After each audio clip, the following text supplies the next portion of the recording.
Assalamualaikum warahmatullahi wabarakatuh. Nama saya Yogi dari Bali. Ustaz, yang ingin saya tanyakan ialah ada hadis yang mengatakan jikalau seorang wanita itu melakukan zina dan hamil, maka wanita itu tidak boleh dinikahi kecuali kecuali setelah lahir anak tersebut. Nah, bagaimana di salah satu kasus di mana dua sejoli yang menjalin hubungan yang tidak halal, yaitu melakukan suatu zina, dan setelah melakukan zina itu maka yang si wanita itu hamil, Ustaz. Nah, karena ketakutan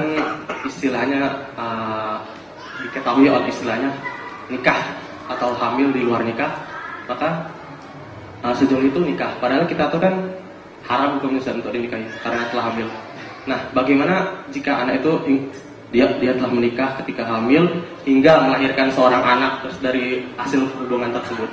Nah, setelah beberapa tahun, setelah memiliki 3 anak nih, Ustaz, memiliki 3 anak, barulah tahu orang ini ketika hijrah, Ustaz. Nah, anak sempat baca juga, maka orang tersebut yang telah menikah harus mengulang nikahnya, Ustaz. Kalau tidak, maka selama mereka belum mengulang nikahnya, maka mereka terus melakukan zina. Nah, mungkin yang ingin saya tanyakan solusinya untuk mereka, Ustaz. Ya, Barakallahu fikum. Subhanallah jemaah. Na'udzubillahi minaz zina. Semoga Allah menyelamatkan kita dan anak keturunan kita dari zina. Karena tidak ada dosa yang hukum di dunianya begitu menyeramkan lebih dari dosa zina. Dilemparin batu sampai mati mereka. Alhamdulillah. Baik, berkaitan dengan orang yang hamil dari hasil zina, apakah boleh dinikahi? Ada perbedaan pendapat di antara ulama. Kalau hamilnya itu dari suami yang sah, maka tidak boleh dinikahi, karena dia sedang dalam masa iddah. Maka iddahnya sampai dia melahirkan. Adapun kalau itu hasil zina, maka banyak ulama mengatakan nggak apa-apa dinikahi. Cuma ada perbedaan pendapat apakah boleh dihubungin atau tidak. Dalam pendapat Imam Syafi'i rahimahullahu ta'ala, nggak apa-apa dihubungi, karena la hurmata lima izzani, tidak ada kehormatan untuk maninya orang yang berzina, sehingga dia nggak boleh menghubungi itu yang sudah jadi sah istri dia dengan pernikahan yang sah. Maka seperti itu sebenarnya.